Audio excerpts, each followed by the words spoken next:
What's up, gang? Welcome back. And if you're new to the channel, you tuned in to Pharaoh News Daily. But before we get it in, click that subscribe button and click that bell for me. Today I'm bringing you coverage on the double murder trial of Antonio Armstrong Jr.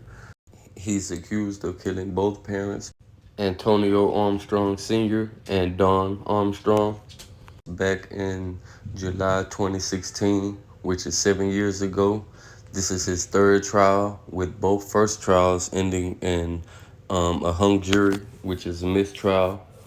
So yeah, in 2023, we're here for the third trial and week 2. 18 witnesses were called during week 1 of the Antonio A.J. Armstrong Jr. trial. This is the third time he's in court for the alleged murders of his mother and father, Dawn and Antonio Sr. The KPRC2 team is taking you inside the courtroom with in-depth coverage that we're calling The Bench. Courtroom reporter Rowan Balogan has covered every minute of this latest trial. He breaks down the latest developments and tells us what to expect this week. I'm about to go and let y'all hear the top news coverage on this case, because once again, there's no cameras allowed in the courtroom, no video coverage. So here we go. Week 1 ended with Judge Kelly Johnson expressing some concerns about the chain of custody when it comes down to Dawn Armstrong's cell phone. That's a piece of evidence the jurors didn't see this week. The judge said she had concerns with the phone's chain of custody because of how it was sent to an outside company to get into the password-protected phone. We also saw emotion from AJ, and the mood of the courtroom really shifted when his parents' autopsy photos were shown to the jury. He visibly started crying. The prosecutors went to great lengths to only let the jury see those photos. Now, evidence was clearly on display this week for jurors. Prosecutors brought everything out from the notes and the gun left on the Armstrong kitchen counter to the pillows placed on the parents' heads. That's where defense attorney Rick DeToto was quick to allege cross-contamination. Now, in court with the witnesses, he talked about the dry blood flaking off and what experts do to keep a clean environment by processing evidence in this trial. Now, the most effective testimony came when prosecutors were talking to an expert from alarm.com. Prosecutor Ryan Trask pulled up AJ's mom's text stating, quote, "The alarm doesn't lie, you lie." He then showed text messages between AJ and his then girlfriend, now wife, Kate. Trask was able to match that to the times AJ left the home to pick up his girlfriend, and when he came back, to him, this was proof of AJ's lies. We expect things to pick back up this week with more experts, including that person who found that new DNA evidence. We will talk about it and much more tomorrow morning at 8 o'clock on KPRC2+, just before week 2 of the trial gets underway. Reporting downtown, Roman Balogan. On the night of their murder, both Dawn and Antonio were killed with a pillow over their face in the middle of the night while they were sleeping in their Southwest Houston home. The murder weapon was a .22 caliber, which was owned by Antonio Sr.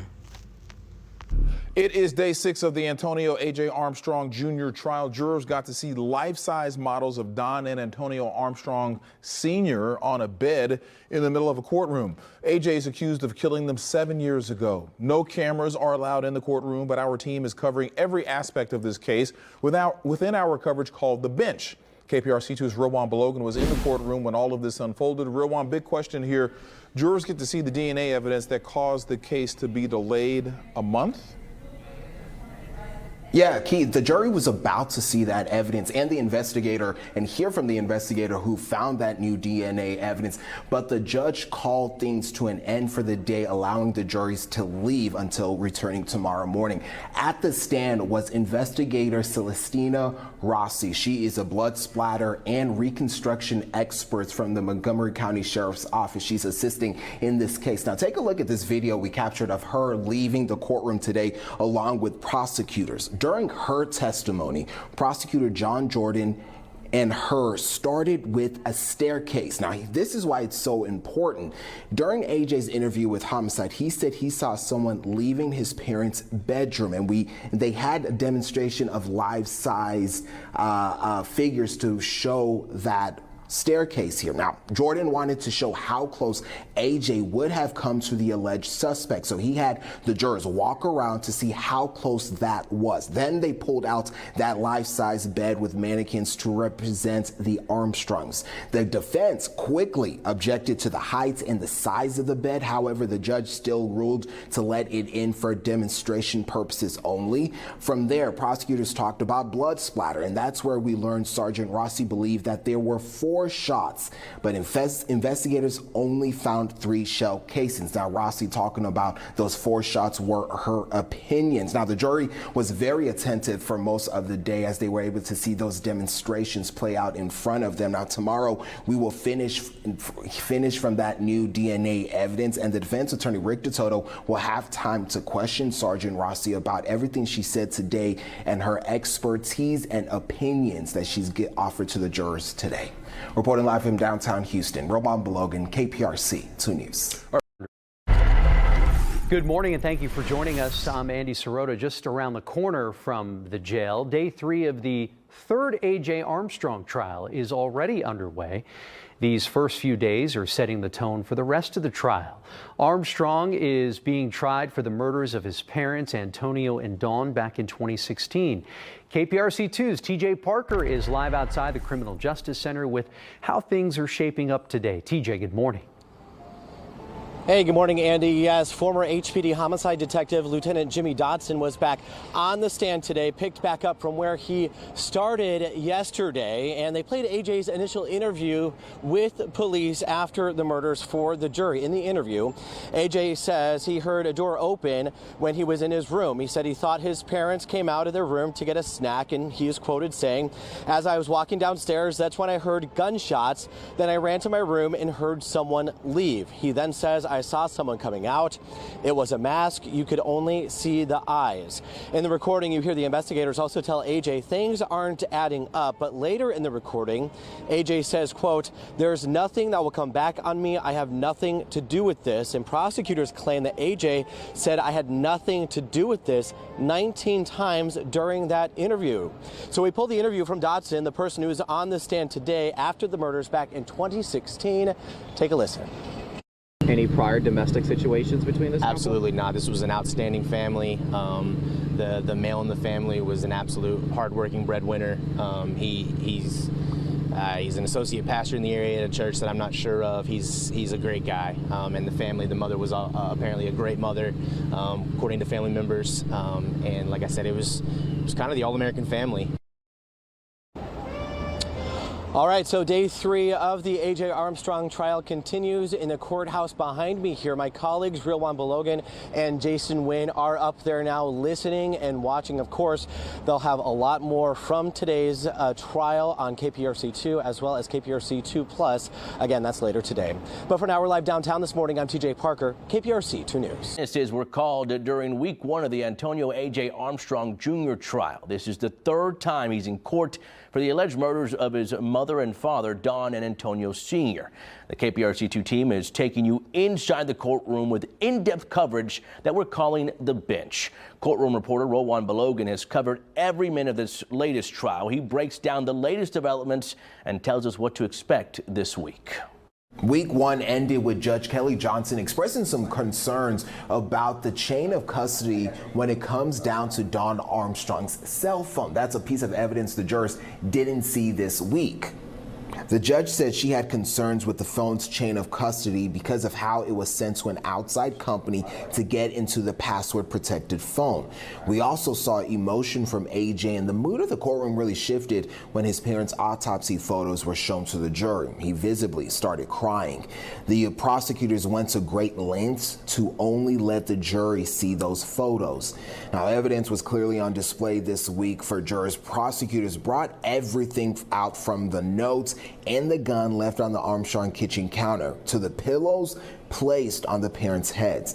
That's where defense attorney Rick DeToto was quick to allege cross-contamination. Now, in court with the witnesses, he talked about the dry blood flaking off and what experts do to make sure they can keep a clean environment by processing evidence in this trial. Now, the most effective testimony came when prosecutors were talking to an expert from Alarm.com.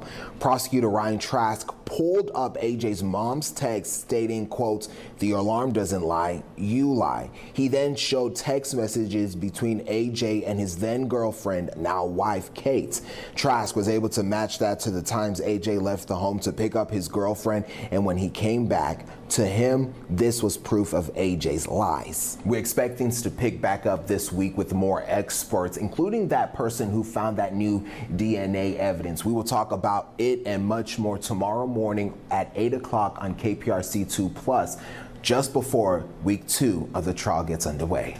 Reporting downtown, Roman Belogan, KPRC 2 News. KPRC2 has created a special playlist explaining key legal concepts to help you navigate the A.J. Armstrong trial. Just search Anatomy of a Trial at click2houston.com. Latest developments in the murder trial against A.J. Armstrong. The jurors finally got to see evidence up close that prosecutors say was used to kill Don and Antonio Armstrong Sr. in July of 2016. This is the third trial where they claim the middle son killed them. This trial has a lot of moving parts, and we have a whole team working on our coverage that we are calling The Bench. KPRC2 reporter Rowan Belogan and investigative producer Jason Wynn are two people on that team. Guys, what's the latest with today? Daniela, Keith, as things were preparing to wrap up, it really got intense inside the courtroom just before the day wrapped up itself. Jason, you were inside for this part while I was out here getting ready for our 4 o'clock live shot. What was happening? Well, first of all, they called a new witness because all day we've been talking about alarms and how important the alarms were for the Armstrong house, and we covered a lot of history there. But then we got to see the first crime scene investigator from Houston Police. His name was Jimmy James, and Jimmy James was called upon to talk about what he saw that night, and he started talking about the note. And this is right when you see John Jordan, the prosecutor, put on a pair of black gloves, and then he goes into the evidence box and he pulls out the evidence, and there's the note that was left on the counter that night that said, "I've been watching." And he went around to each juror and he showed them the note, and it was on a little poster board, and he asked Jimmy James, he was like, "Hey, was this the note that you found on that counter that night?" He said yes. And then came another magical moment. He pulled out the gun that was right next to the note. He first had the bailiff check it to make sure it wasn't loaded, because that's very, very important. And then he went down again to each juror, showing them the gun. The next thing that he showed was the bullets that were found in Antonio Armstrong Sr.'s drawer. And inside that drawer was obviously the gun case that was supposed to house that gun, and there was 2 sets of different kinds of bullets. So he pulled those out along with a clip that held those bullets, and then he showed each one of the jurors again. And this was something he showing did. them the gun. After the gun, he showed the bullets. And this is something he did every single time he pulled out another piece of evidence. And then the last thing that he pulled out right before the break were the pillows that were placed right on top of Don and Antonio Armstrong's head.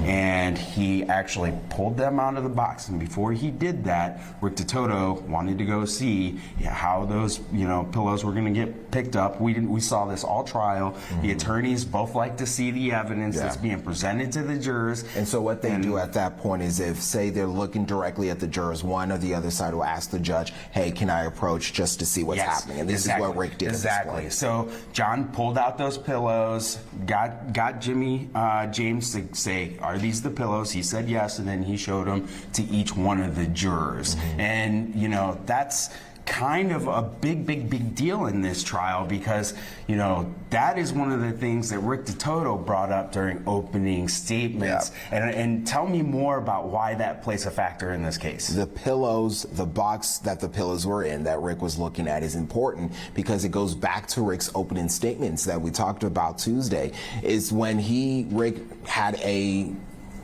red pepper flake shaker, dousing it on himself, trying to let it be shown and known that, hey, look, it's all falling down as soon as it touches on me. That's important because and that was also the time that he had the sticker on him as well, because that HPD sticker plays a big factor, and he was using those red pepper flakes to kind of show there might be something there. And it's all become relevant because of the KPRC2 investigates reporting about the DNA that was found on the sticker the night of that AJ was interviewed. It was found 7 years, so just recently, last month. It was just found, and that was the reason why we went on a month-long delay. Yeah. I mean, in theory, this trial should be over if it wasn't for that new DNA evidence, and that was 2 blood specks that was found on the sticky side of that sticker. So that's why it's a big flashpoint right now. And Rowan, I just want to point out that there was a juror that was also there. And when John was walking through with those pillows, he scoffed. It was loud. It was audible.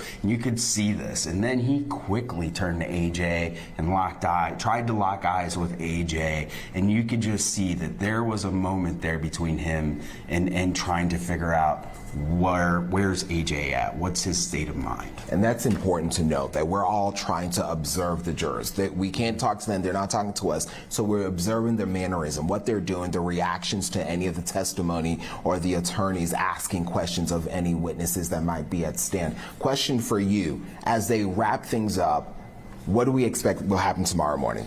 Well, tomorrow's going to be a big deal because, you know, right before the jurors broke, you know, John's got both pillows in his hands, you know, and Rick's standing at the box, and he's looking in the box, and all of a sudden you see Rick smile.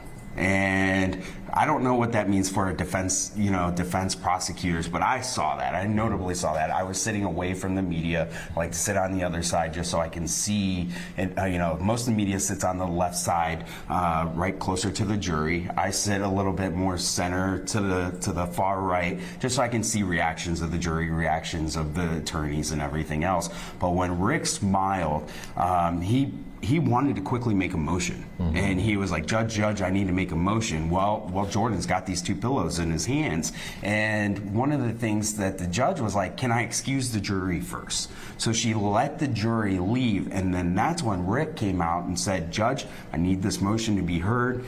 There's a dry blood speck at the bottom of this box. He was like, I want to save this and as evidence, and he's like, we can take pictures of it, but there is a dry blood speck at the bottom of the box. Did the jury come back at any point during any of that point? No, Okay. This was all outside the presence, so they wanted to make sure that they preserved this box. So John Jordan and his team, well, they had to find a new box. And so Jordan was sitting there holding those pillows until they can find a brand so the new entire box. time with those gloves? Yeah, just holding the pillows, and he had to wait until he found a box, put those away, so that they could all leave for the day. Wow. Yeah, so tomorrow, it's probably going to be Science Day because there's going to be a lot of talk about those pillows, AJ's clothing, the sticker will probably pop up again. So we're going to probably see more testimony, more crime scene techs come in and talk about all of this. And this will all start tomorrow morning at 8:30. That's Jason Wynn. I'm Roman Balogan. We'll both be inside tomorrow. Reporting from downtown Houston, Roman Balogan, Jason Wynn, KPRC 2. Yeah, man, so the forensics side is making a big fuss about the blood splatter that was on the back of the name tag that they put on him, and also the little blood drip that's in the box where they put the pillows. But, the thing about that is that, that could have been anybody mess up, as the officer did say. He could have did it, but he also adds that he didn't touch anything that was bloody. So who knows? They'll figure that part out. But what is interesting is the murder weapon was, Antonio Armstrong Sr.'s, and that note that was left. Well, actually, the gun was found at the crime scene on the kitchen counter next to a note that read, I have been watching for a long time, get me. So, I don't know, but that's for the courts to figure out, but those are the facts. Prosecutors accuse Antonio A.J. Armstrong Jr. of killing his parents back in 2016.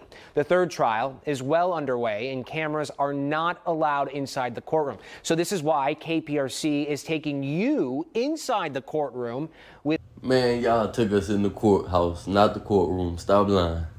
In-depth coverage that we're calling The Bench. It's our exclusive multi-platform coverage of the trial. Two people on the team are KPRC2 reporter Rilwan Balogan and investigative producer Jason Wynn. Good morning, guys. I know it's going to be a long day for you, so we appreciate your time this morning, waking up early and coming on the 8 o'clock hour. I want you to bring us up to speed on what's going on with this case so far.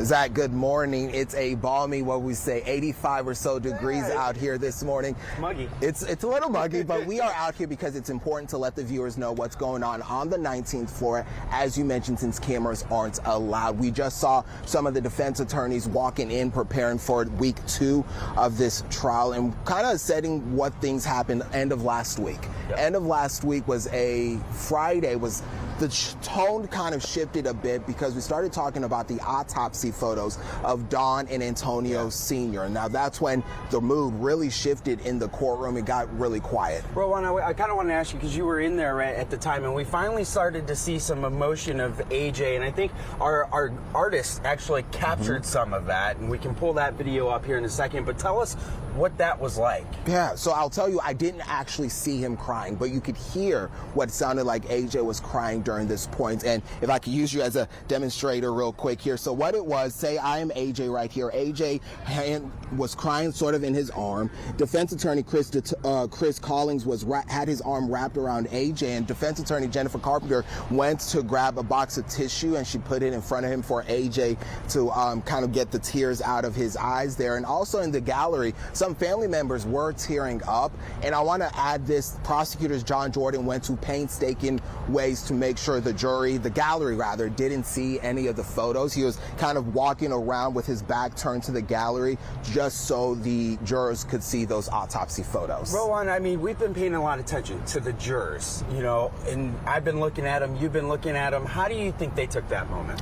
You know, I'll say there weren't any audible noises that we've heard in the last few ones. I'll say it's because I'll say the ones I did see did look at AJ during this time, during the autopsy photos, but they kind of paid their attention to the assistant medical examiner who was standing right in front of them with John Jordan, the prosecutor there. But a lot of them did take a look over at AJ during this whole time. Well, there were some big moments. We saw 2 witnesses. So let's start talking about some of the witnesses, because there was a lot. But there was, 17 witnesses that were called last week. I'm going to bring in Andrea Sladen. She's got some of our graphics here. And 2 of the witnesses that actually took place was the alarm.com person that's right here, and also Officer Jimmy James with CSU. So let's start off with the alarm.com guy, because he took up a lot of time talking about the alarm system and if jurors could actually depend on it. Yeah. What's your thoughts on that? I'll say this was probably one of the most effective points for the prosecutor's point. And there's a point you and I have discussed before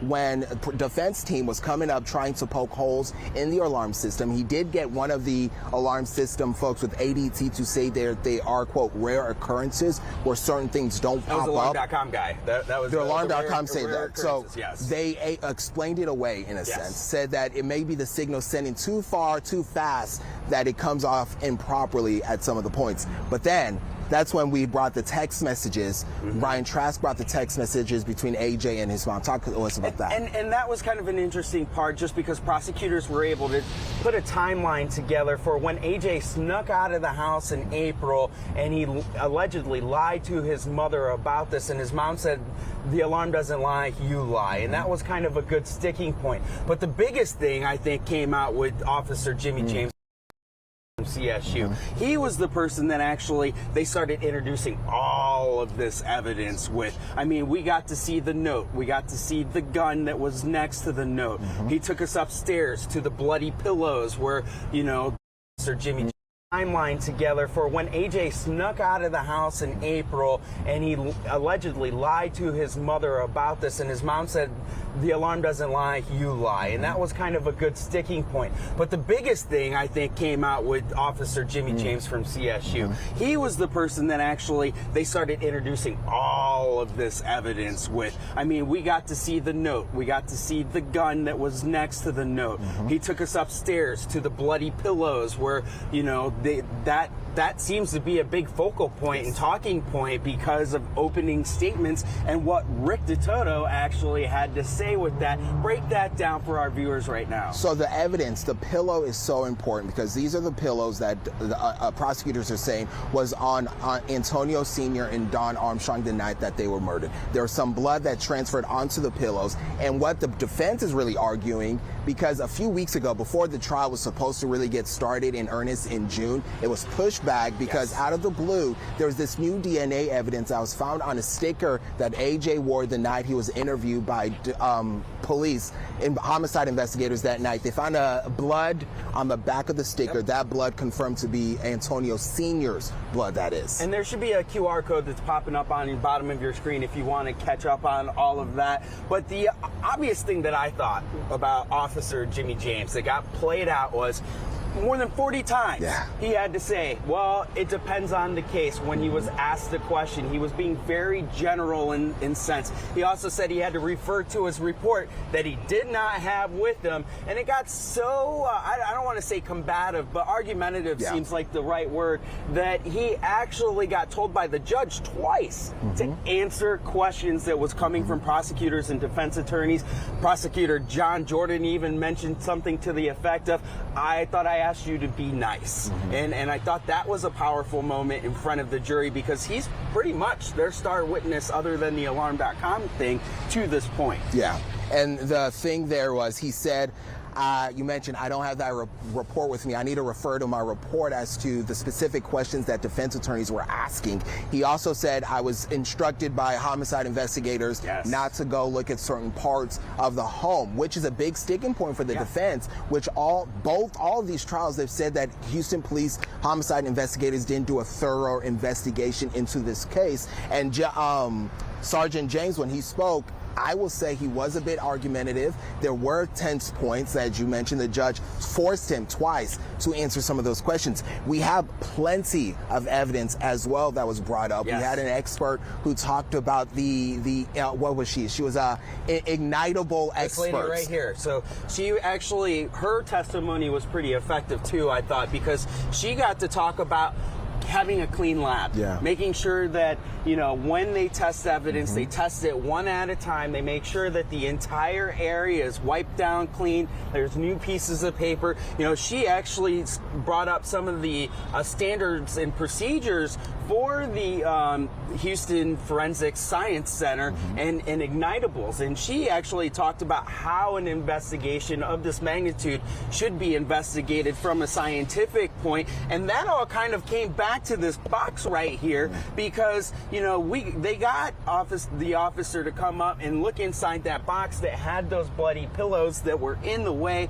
And those bloody pillows, DeToto was trying to say, hey, this is a new box and there's blood that flaked off, and the officer actually had to admit that there was blood that flaked off inside the box, and that came out really clear during her testimony. And this is a photo of one of the deputies inside showing that box, walking it along the jurors to see that inside the box there is a flake of dried blood, and that goes back to that evidence that we reported a few weeks ago about that DNA evidence on the sticker. Defense really trying to show, like, look, there are possibilities that this dried blood could flake and get elsewhere. Well, Juan, I kind of want to move on real quick because there was more people that were inside that courtroom other than the interns that we've all been maneuvering around. But there was the family. And the family, they kind of came out with a new thing last week to show some support. Tell us more about that. The family started wearing red ribbons. I noticed it immediately when we got up there. They were all wearing red ribbons on their shirts, their jackets, wherever, just to show it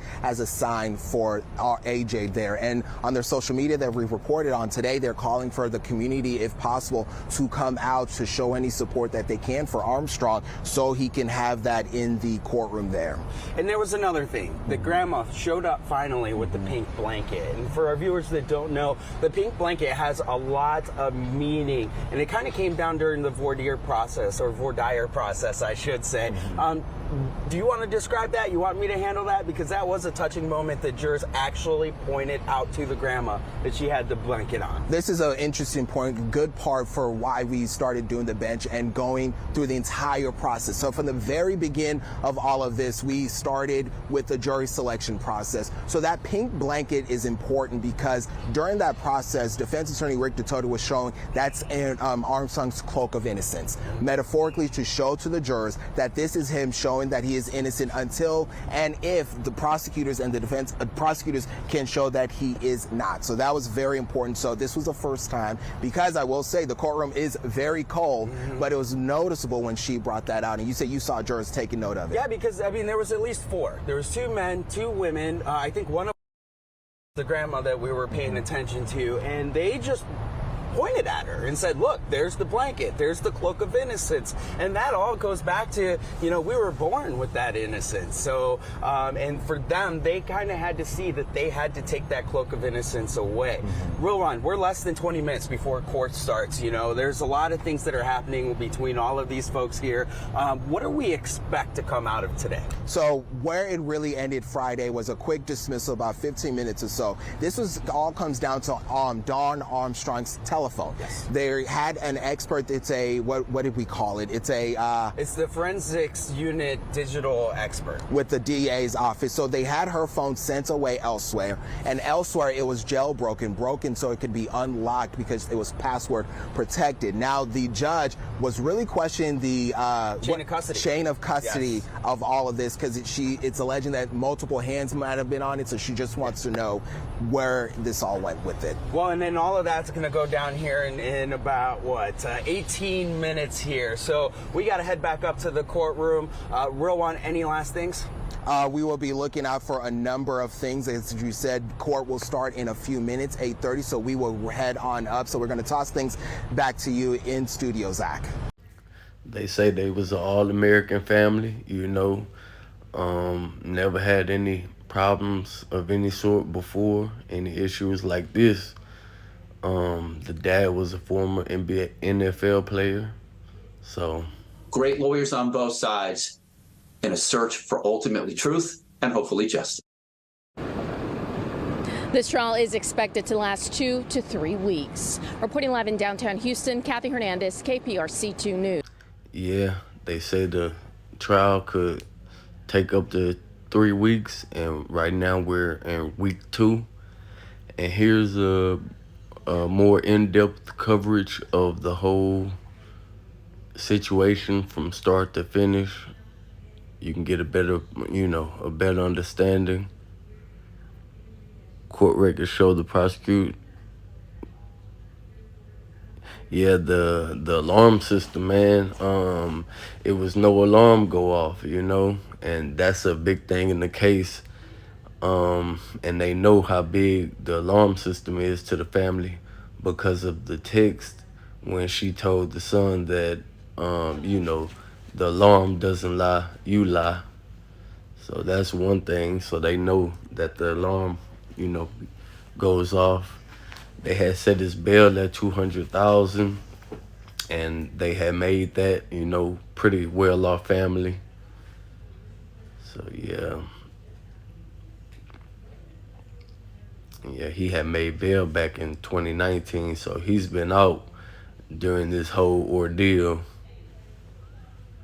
Case went to trial March 2019. He pled guilty in April. Then it became a mistrial.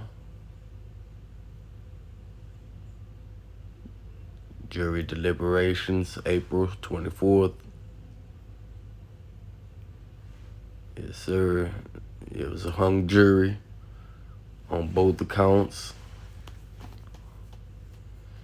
So I guess that goes to show for Millie case and a whole bunch of other people cases, if you get a mistrial, they don't care how many times, they just gonna keep on trying, keep trying until they can reach a verdict. Final day of jury selection.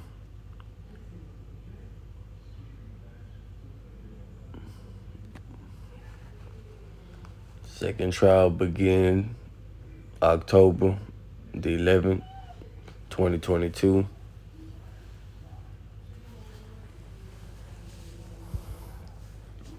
Second day of deliberations. Final day of deliberations on October 26th. The case was reset.